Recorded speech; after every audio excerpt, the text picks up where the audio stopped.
Hi friends, good evening అండి. This is English Vijay. AP TET 2025 మరియు AP DSA 2026 సంబంధించి ఒక లేటెస్ట్ అప్డేట్ అనేది రావడం జరిగిందండి. ఆ లేటెస్ట్ అప్డేట్ ను మీకు అందించే ఉద్దేశంతో ఈ వీడియోని మీ ముందు ప్రజెంట్ చేస్తున్నాను.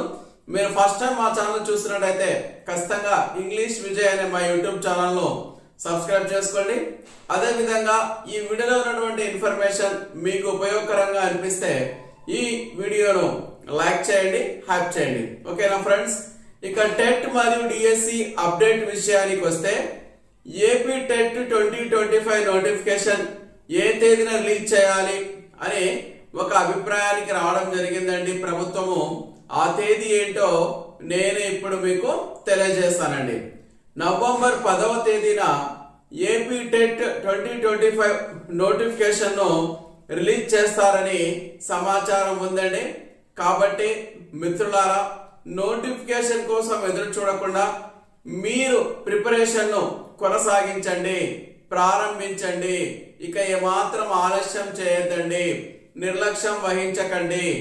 మీరు నిర్లక్ష్యం చేస్తే, మీ ప్రిపరేషన్ ను ఆలస్యంగా కొనసాగిస్తే ప్రస్తుతం ఉన్నటువంటి పోటీ ప్రపంచంలో నెగ్గుకు రావడం కాస్త కష్టంగా అనిపిస్తుంది.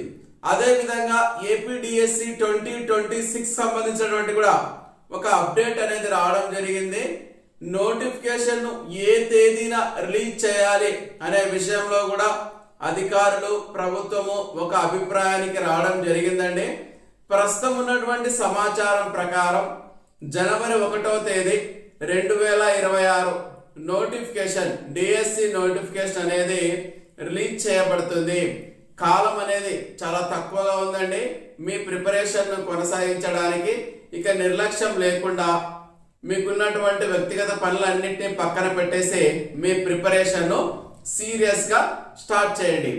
ఈసారి డిఎస్సి నోటిఫికేషన్ లో దాదాపు 10,000 ఉద్యోగాలను భర్తీ చేస్తారనే సమాచారం ఉందండి. 10,000 పోస్టులతో నోటిఫికేషన్ రాబోతుందండి. 10,000 పోస్టులు అంటే కూడా దీన్ని కూడా మనము మెగా డిఎస్సి అని చెప్పుకోవచ్చండి.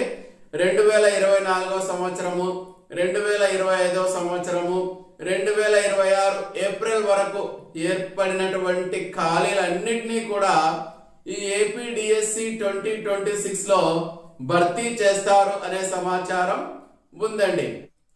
ఇక అభ్యర్థులందరికీ కూడా ఈ వీడియో ద్వారా నేను తెలియజేసే ముఖ్యమైనటువంటి అంశం ఏంటంటే, మీరందరూ మంచి ఉత్సాహంతో ఖచ్చితంగా ప్రిపరేషన్ ను ప్రారంభించాలని కోరుచున్నాను. Thank you friends.